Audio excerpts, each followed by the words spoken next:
ሰላም ጥዕናን ንኹልኹም ተኸታተልተይ ይኹን እንዳበልኩ ናብ ናይ ልምዓንቲ መደበይ ከኣቱ ኣብ ናይ ልምዓንቲ መደበይ ብድሕሪታ ኮይንካ ጾታዊ ርክብ ምግባር ዝህቦ ዕግበት ክንደየናይ ከም ዝኾነ ክሕብረልኩም እየ እስካብ 4 ዝኾኑ ኣገደስቲ ሓሳባት ከልዕል እየ ብፍላይ ንበዓልቲ ቤተይ ወይ ከዓ ኣፍቃሪተይ ክዕግባ ኣይከኣልኩን ኢልኩም ትጭነቁ ደቂ ተባዕትዮ ነዚ መደብ ግድን ክትርእይዎ ኣለኩም ፈለማ ነዚ ቻነል ሓደሽቲ ዝኾንኩም ሰብስክራይብ ብምግባርን ነታ ናይ ደውል ምልክት ብምንካእን ክተተባብዑናን ስድራ ንክትኮኑናን ብኽብሪ ሓትት መደብና ናብ ብዙሓት በፂሑ ትምህርቲ ንክወስድሉ ላይክ ጌርኩም ጀምርዎ ስድራን ዝኾንኩምን ተተባብዑናን እንዳመስገንኩ ናብ መደበይ ክምለስ ሕዚ ኣባና እንዳተፈተወን እንዳተለመደን ይመጽእ ዘሎ ናይ ጾታዊ ርክብ ናይ ፖዚሽን ዓይነት ንጓል ኣንስተይቲ ድንን ኣቢልካ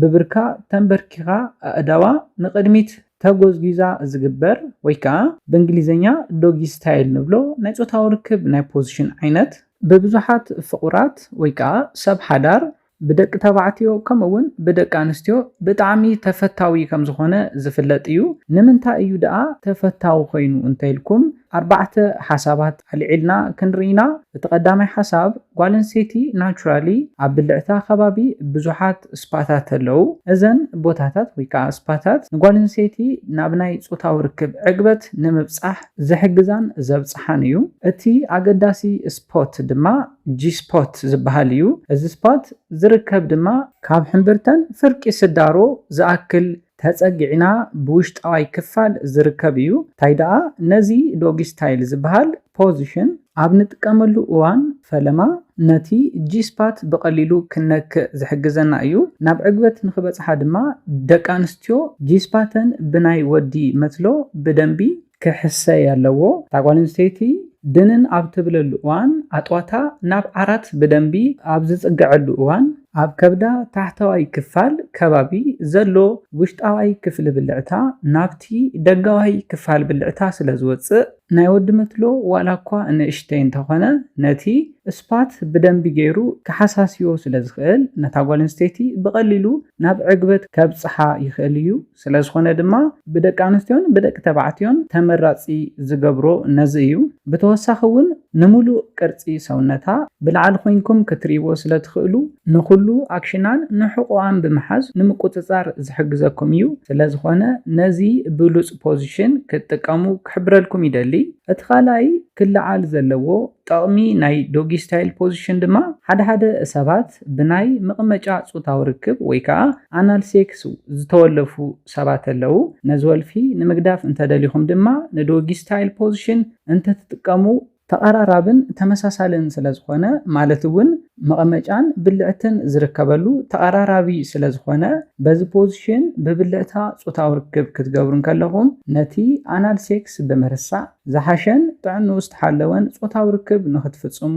ዝሕግዘኩም እዩ እቲ ሳልሳይ ሓቂ ዘይክመስለኩም ዝኽእል ጥቕሚ ናይ ዶጊ ስታይል ናይ ጾታዊ ርክብ ናይ ፖዚሽን ዓይነት ድማ ነዚ ፖዚሽን ክትጥቀሙ ዘለኩም ኣብ ዝሓግዘ ሰብ ሓዳር ክኾኑ ኣለዎም ቅድሚ ሕዚ ኣብ ሰራሕክዎን መደባተይ ጥንሲ ንኸይትሕዛ ዝገብረክን ሓደ ናይ ፖዚሽን ዓይነታት ከም ዘለዉ ሓቢረልክን ነይረ ኮይኑ ግና ዶጊ ስታይል ዝበሃል ናይ ጾታዊ ርክብ ናይ ፖዚሽን ዓይነት ኣብ ትገብሩሉ እዋን ናይ ዘርኢ ፍርኡ ወይ ከዓ ስፐርሙ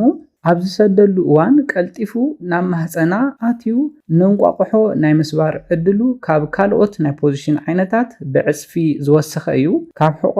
ንታሕቲ ዘሎ ክፋል ሰውነታ ልዕል ስለ ዝብልን ካብ ሕቋ ንታሕቲ ዘሎ ክፋል ሰውነታ ድማ ትሕት ኢሉ ናብቲ ዓራት ስለ ዝጽጋዕ ንስፐርሙ ወይ ከዓ ናይ ዘርኢ ፍርኡ ኣብ ዝሰደሉ እዋን ንታሕቲ ብምውራድ ብቐሊሉ ንንቋቁሖ ንምስባር ዝሕግዞ እዩ ጥንሲ ንምፍጣር ድማ ዝሓሸ ዕድል ዘለዎ ናይ ጾታዊ ርክብ ናይ ፖዚሽን ዓይነት እዩ እቲ ራብዓይን ናይ መወዳእታን ናይ ዶጊ ስታይል ጠቕሚ ክንርኢ ከለና ድማ ደቂ ተባዕትዮ ካብ ምንም ነገር ንላዕሊ ዝፈትውዎ እዩ ነዚ ከብል ከለኹ ድማ ናይ ደቂ ኣንስትዮ ክፋል ሰውነተን ብድሕሪት ኮይኑ ንቅርጻ ብደንቢ ገይሩ እንዳረኣየ ኣብ መቕመጫ ከባቢ ዘለዉ ክፋል ሰውነታ እንዳነኻኸ ጾታዊ ርክብ ንምግባር ዝምችው ናይ ጾታዊ ርክብ ዓይነት ስለ ዝኾነ እዩ ንኣብነት ናብዝሓ ደቂ ተባዕትዮ እንታይ ዓይነት ናይ ጾታዊ ርክብ ፖዚሽን ትፈትው ኢልክን እንተሓቲትክን ናይ ኣብዝሓ ደቂ ተባዕትዮ ድማ ንዶጊ ስታይል እዮም ዝመርፁ። ኢቨን እንስሳት እውን ምንም ዓይነት ናይ ምግንዛብ ዓቕሚ ከይሃለዎም ነዚ ፖዚሽን እዮም ዝመርፁ። ዝህቦ ዕግበት ካብ ኩለን ዓይነት ናይ ፆታዊ ርክብ ናይ ፖዚሽን ዓይነታት እቲ ዝበለፀን ንደቂ ተባዕትዮ ከምኡ እውን ንደቂ ኣንስትዮ ዝበለፀ ዕግበት ዝህብ ናይ ፖዚሽን ዓይነት እዩ። ዝበለፀ ዕግበት እንተሃልዩ ድማ ዝበለፀ ፍቕሪ ንክህሉ ዝሕግዝ እዩ። ዝበለፀ ፍቕሪ እንተሃልዩ ድማ ሰላምን ምትሕልላይን ዝመልኦ ሓዳር ንክህልወኩም ዝሕግዘኩም ናይ ፖዚሽን ዓይነት እዩ። ብፍላይ ድማ ሓፂር መትሎ ዘለኩም ደቂ ተባዕትዮ ነዚ ፖዚሽን ክትጥቀሙ ክሕብረልኩም ይደሊ። ነዚ ኢለ ናይ ሎማዓንቲ መደበይ በዚ ክዛዝም ካብ ናይ ሎማዓንቲ መደበይ ዝኾነ ሓድሽ ነገር ከም ዝሓዝኩም ተስፋ ይገብር። ነዚ ቻነል ሓደሽቲ ዝኾንኩም ሰብስክራይብ ብምግባር ንክተተባብዑና ብክብሪ ሓትት። መደብና ናብ ብዙሓት በፂሑ ትምህርቲ ንክወስድሉ ላይክ ሼር ምግባርኩም ኣይተረስዑ። ሓሳብ ርእቶኹም ብኮሜንት ሴክሽን ግለጹልና። ብኻሊእ መደብ ብኻሊእ ሓሳብ እስካብ ንራኸብ ሰላምን ጥዕናን ንኹላትና። ይኣኔለይ።